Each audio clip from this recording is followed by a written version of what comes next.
Made possible through support from ARC Thrift Stores, Colorado Developmental Disabilities Council, Developmental Pathways, the Limbaugh Law Firm, and the ARC of Aurora. A THINK+change training.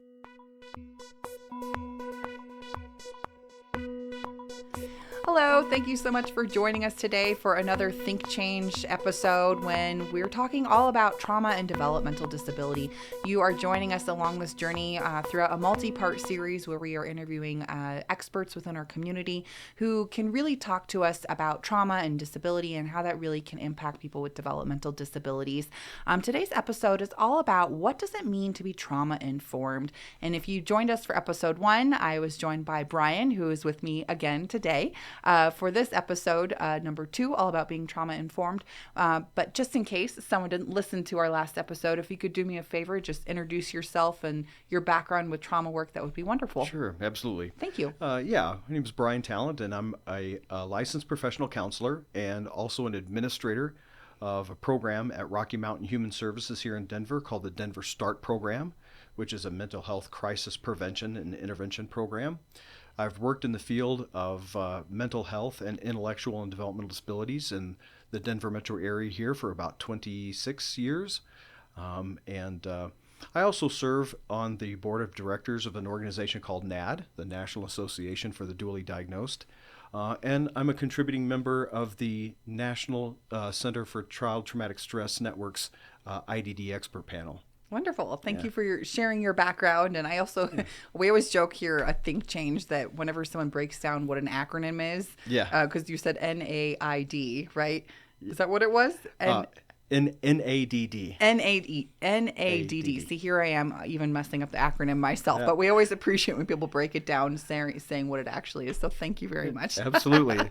It's a mouthful, but it's a good organization. It is a mouthful, but we do love those good organizations doing the good work. So thank you for being here today when we're talking all about what does it mean to be trauma informed. And really, that's my first question for you. What does it mean to be trauma informed? Well, I think that to be trauma informed means that you understand the effects of traumatic events on individuals, and you understand what the manifestation of post-traumatic stress looks like, and you understand the context of how that trauma response influences people's behavior, what type of behavior, and understanding how you can support them given their needs based on that post-traumatic stress that they're experiencing. And how you support them. Got it. I would say I've noticed as of late that being trauma informed is kind of like almost like a buzzword of late. Would you agree with that? I'm so glad that you said that. It is a buzzword. Yeah. And it's something that I think that people can feel committed to, but not necessarily understand what that means. Got it. And the complexity of it. Yeah, I think it is really complex. I think the biggest thing that we tell people about trauma informed, and this is my next question for you, is, it really kind of shifts this focus to, well, what's wrong with you, and really shifting the focus to what happened to you. Right. Can you talk a little bit about that to help our viewers and listeners better understand? Yeah, absolutely. I think that when you start to take a look at how traumatic events impact people, and when they experience post-traumatic stress, that manifests itself in all sorts of emotional and behavioral ways, right? And so when we recognize that people are exhibiting these behaviors, they're reporting these feelings, traditionally we have equated that to all kinds of different psychopathology.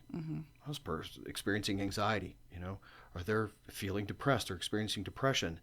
One of the other things that happens when people experience traumatic events is they dissociate. They leave their body. It's a survival technique.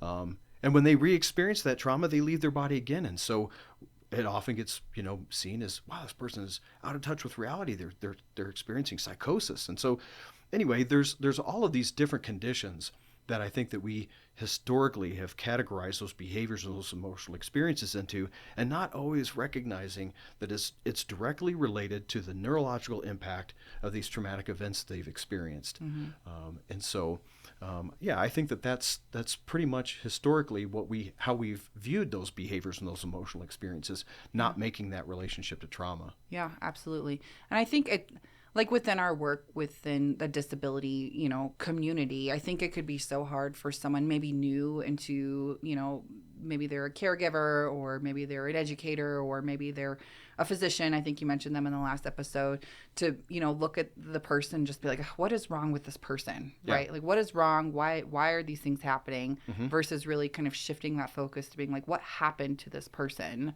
Absolutely. Yeah. Yep. Yeah. Yeah, and I think that when we start to take a look at what happened, as opposed to what's wrong with this person, then we start to make these connections between the trauma triggers and the antecedents to those experiences and those behaviors, and we start to make the link and we start to make the connection. So understanding what happened to this individual creates a context for these behaviors and these emotional experiences. Got it. Thank you. And we could better support them. We absolutely can better support them that way. Especially, I would say also, especially people with intellectual and developmental disabilities, because I think in general, we have been over-reliant on disciplines like psychiatry. We want that magic medicine in order to make these things better. Here's the black box drug. Yeah. And we've also been, and that's very much the case for people with IDD, we've also been over-reliant on applied behavior analysis, where we're looking at, we're reducing people's experiences down to a set of behaviors.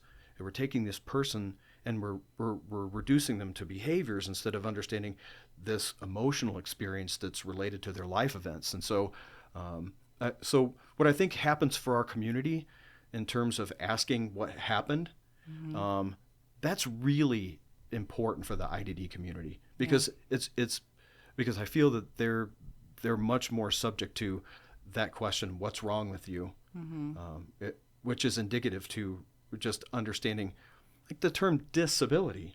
I think that it's defined by people who don't have, that term is defined by people who don't have disabilities.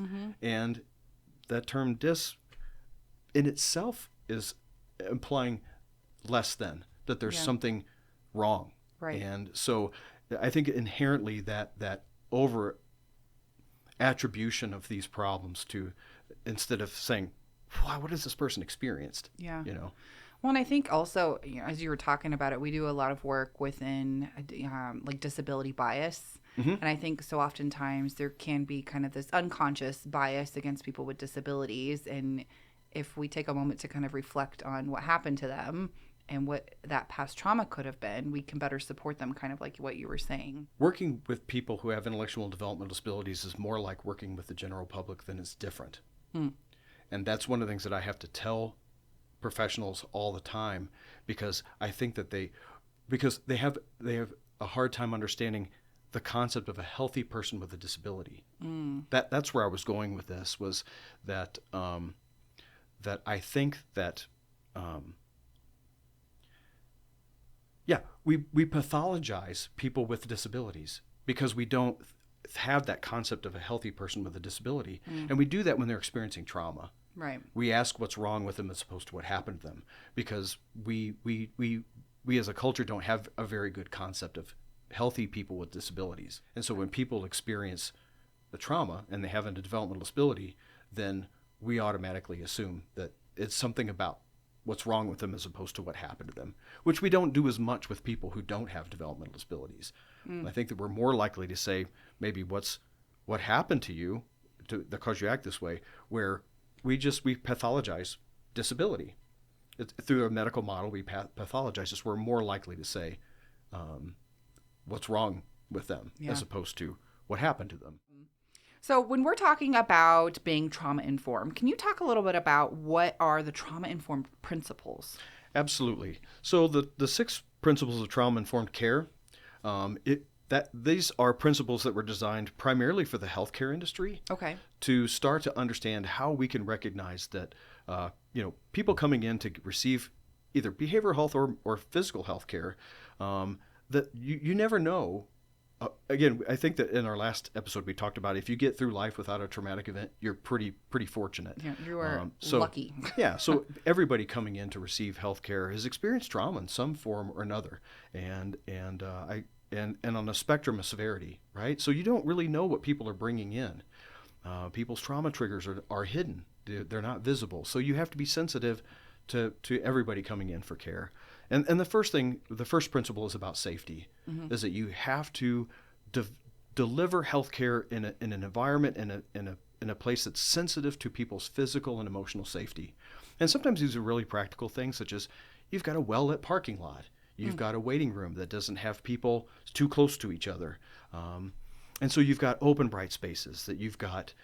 And you've also got you're using discretion and also have safe places for people's privacy. So you're constantly thinking about how do we facilitate people's feelings of physical and emotional safety. Got it. And throughout all the healthcare delivery. The second has to do with trustworthiness and transparency. Recognizing that a lot of abuse that people suffer is about a power differential. It's about somebody having power over another person. So a lot of people who have experienced victimization have felt that powerlessness, or they felt that power differential. And our medical model, unfortunately, has sort of been set up for the physician is the expert, and that they call the shots and they make the decisions. And so they're there to tell you what to do, which recreates that power differential, right?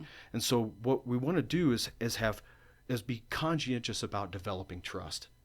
Behave in a way and interact with people in a way that helps them understand that they are in control, and that you have information that can help them, but actually they're behind the steering wheel. And total transparency. Whenever somebody feels that there's something to hide, then that's a danger signal. If people have something to hide and they're not totally transparent, then there's something that you don't know, and we fear the unknown. And so that's a significant trauma trigger for people that have experienced trauma. So we as healthcare providers, you want to be completely transparent about the process, about what's going on, and we want to build trust and have that faith that no harm will come as a result of this. Sure. The third is related to peer support, which means that people who have experienced trauma can really feel comforted and identify with people who have been through similar experiences. And so when we're providing peer support, we can either have professionals who have been through some of the experiences that the patient has been through and have that individual work with them because they can identify with them. And they will inherently behave in a way that provides that peer support. Because one of the unfortunate things about post-traumatic stress is this feeling that, I'm carrying this dirty secret, right? But then you recognize that other people have experienced those same kinds of traumas, then it lowers anxiety. That you realize that you're not alone, because experiencing trauma is an isolating event and feeling. And so the more that we can develop that peer support, the better. And also incorporating whether it be the medical provider, or it be pairing people with similar conditions and who have experienced similar events that are patients together, support groups, peer groups, having people that are not medical professionals be in the office and supplement the care. Those are all examples of how peer support really is beneficial for people that experience trauma. That's great. Yeah. The fourth is about collaboration and mutuality, which I think a lot of these overlap. You can see where we want to collaborate with a patient, we want to collaborate with a client so that they are a part of the process. They understand exactly what their choices are. We're working with them, not telling them what to do, and that the responsibility for recovery is a mutual responsibility. So when people have buy-in into their own care and they have control over their own care, it improves outcomes. So we want to be working collaboratively with people, again, not recreating that hierarchy. Sure. The fifth is about empowerment, voice, and choice, which I think is pretty self-explanatory. We want the the individual who's receiving the care to drive the care. The more choices that they have to choose from in terms of which direction to go with their care, the more that they feel in control, the more vested they are also in the direction of their health care. So having people be empowered and in control of their health care it lowers post-traumatic stress reactions and allows people to be more vested in their care. Love that. And the last is also being sensitive to cultural issues. And recognizing that we live in a very multicultural, plural society where people are coming in with values, with traditions, with their own unique experiences. And the more that we can appreciate those, the more that we can be knowledgeable about them, the more that we can respect them. Again, we develop some of these other things in terms of trust and empowerment. People feel respected by their provider. And the more that a provider can simply be not just sensitive, but also open and transparent about, I may not understand everything about your culture, so why don't you tell me what's your comfort level, right? You see how these overlap, right? So when we talk about culture, we can empower people, we can give them choices, we can show them respect, we can have transparency, we can have trustworthiness, and all of these then sort of come together so that people receive care that doesn't recreate some of those conditions that were very much related to their traumatic experiences. Absolutely.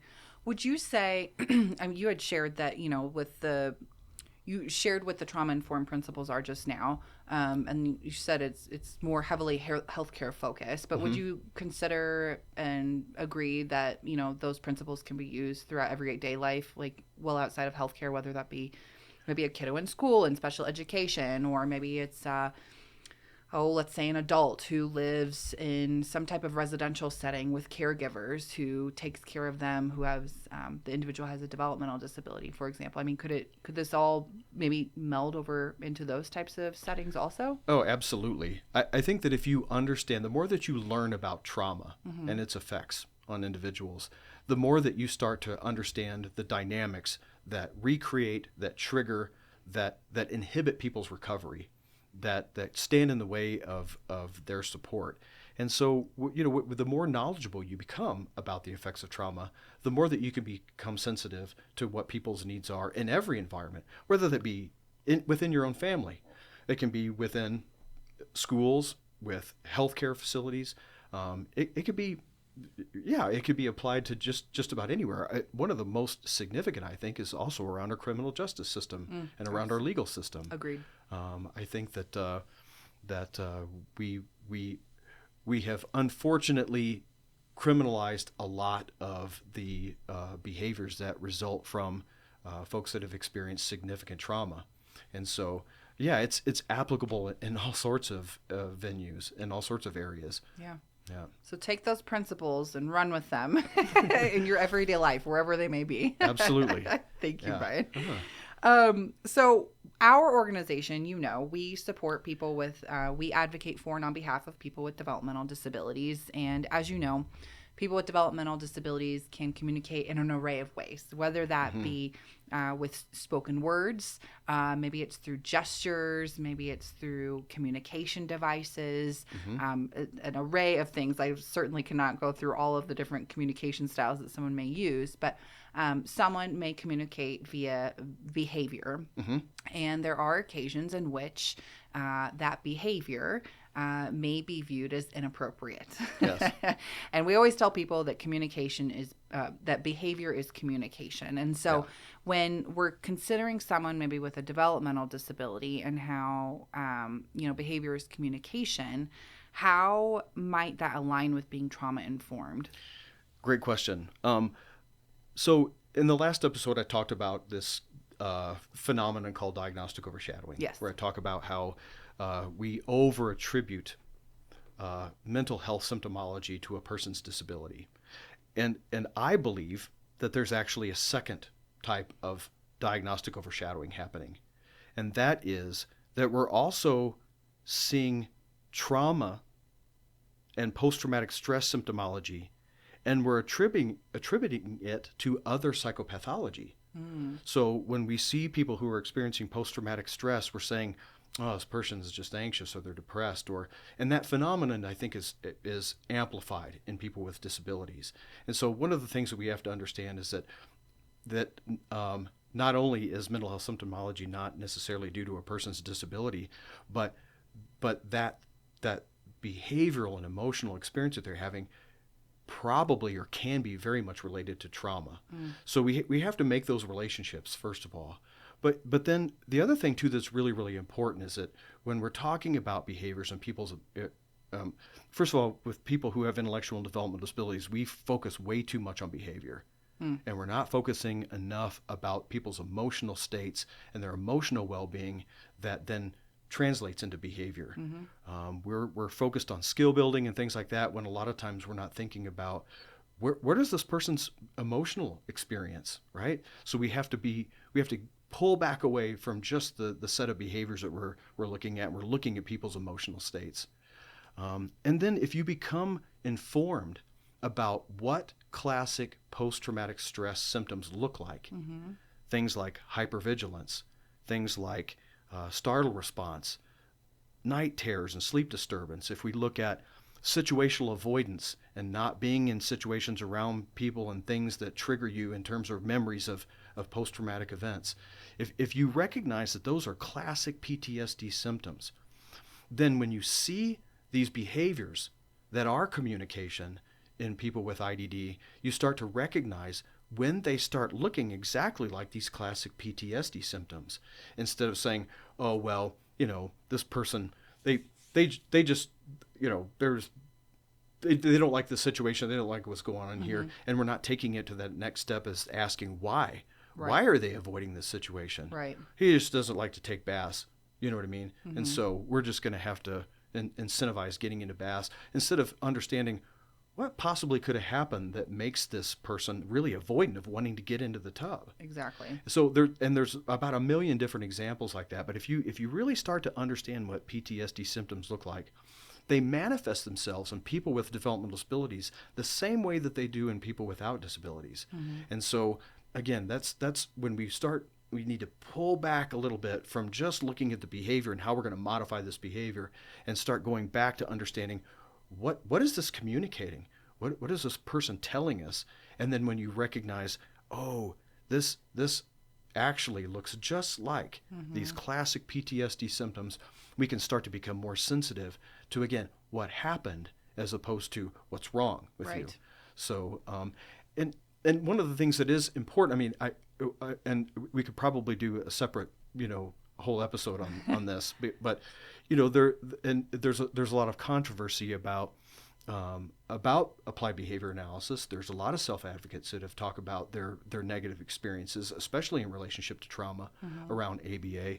One of the things that I just kind of want to put out there also is that the place that we're at right now in the field of modifying mental health treatment, trauma treatment for people with developmental disabilities, is understanding the use of behavior management, where is ABA's place in trauma treatment.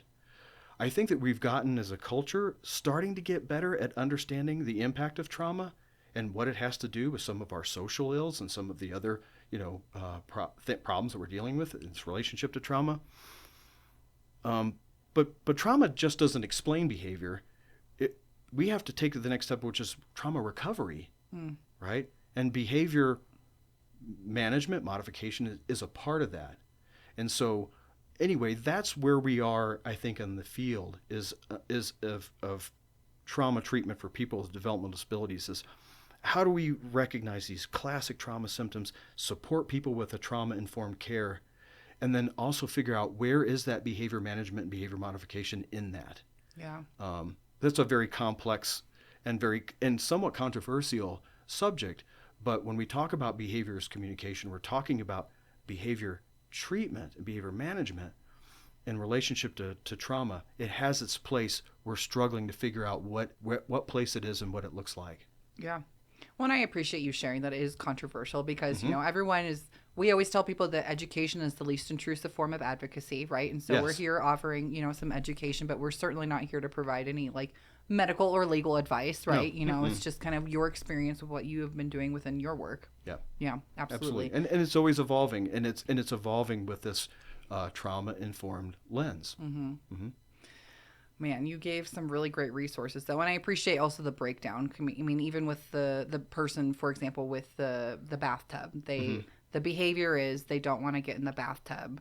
The reflection is what happened to this person in order to make them not want to get into the bathtub. And I think so oftentimes that people could just easily, perhaps the caregiver could just be like, let's just go take a bath. Like, you're just gonna, deal with it type of thing, rather than kind of reflecting and seeing what happened.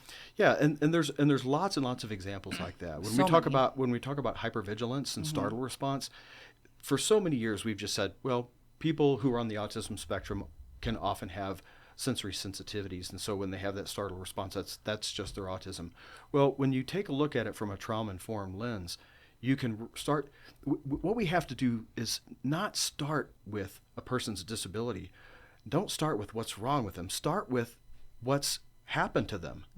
So when you see somebody who has a startle response, let's start with asking what happened to them before we just go straight to their disability. Yeah. And there's lots and lots of examples that we could pull out about piles, I'm sure, where we go straight to a person's diagnosis disability instead of asking, is this a classic trauma symptom? Which leads us to that question about what happened. Yeah. And certainly, it makes your wheels turn for sure. I don't know about you, but my wheels are turning in my brain right now about all the information that you've provided, because it's a lot. I mean, it's a lot to take in, but so much to consider. That's incredibly valuable. Yeah, and it's a paradigm shift that I hope that we all go through. For people who support individuals with IDD, we have to start with that what happened and understanding the classic symptoms of post-traumatic stress. Start there. Okay. Yeah. Great advice. Thank you. As we're kind of wrapping up this conversation, I have one, last official question for you, and you've given some great, tips and tricks. But how would you say, from your perspective, we can support people with developmental disabilities, whether that be children and or adults, through trauma-informed practices in everyday life, whether that be, school, work, criminal justice, healthcare? I mean, you kind of touched on all this anyways, but any kind of thoughts on wrapping that question up?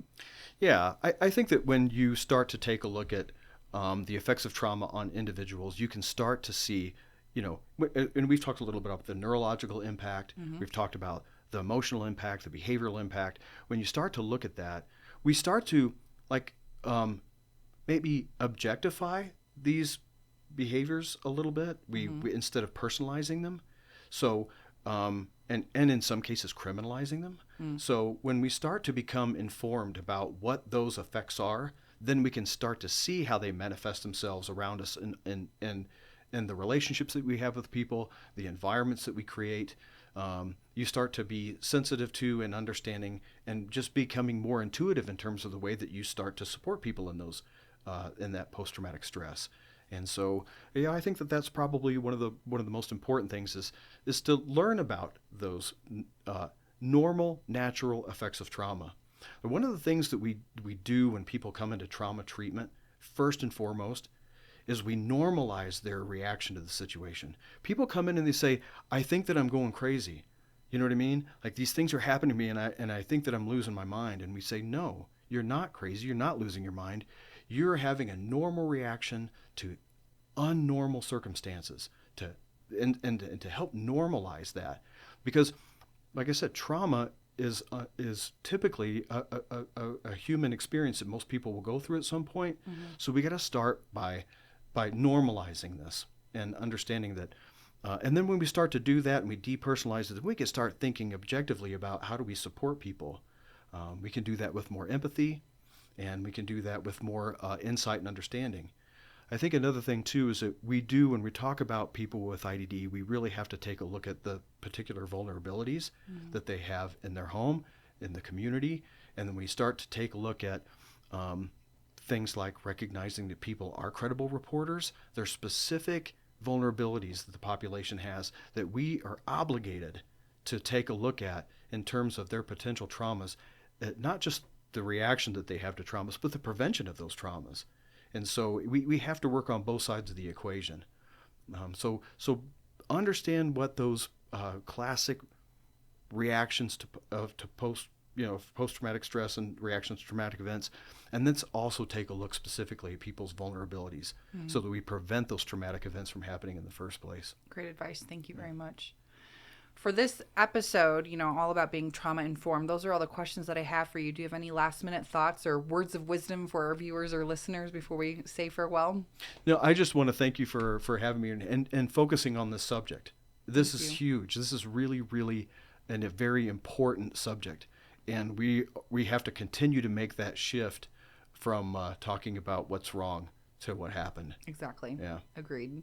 Well, Brian, thank you so much for your valuable time today. I certainly enjoyed my time with you. I learned so much, and I'm sure I will be waking up in the middle of the night with my wheels turning of all these things that you said. That's what I do. I can't quite shut my brain off sometimes. So to all of our viewers and listeners, thank you so much for tuning in. We certainly appreciate you joining us. And as well, always, until next time, stay curious and take care.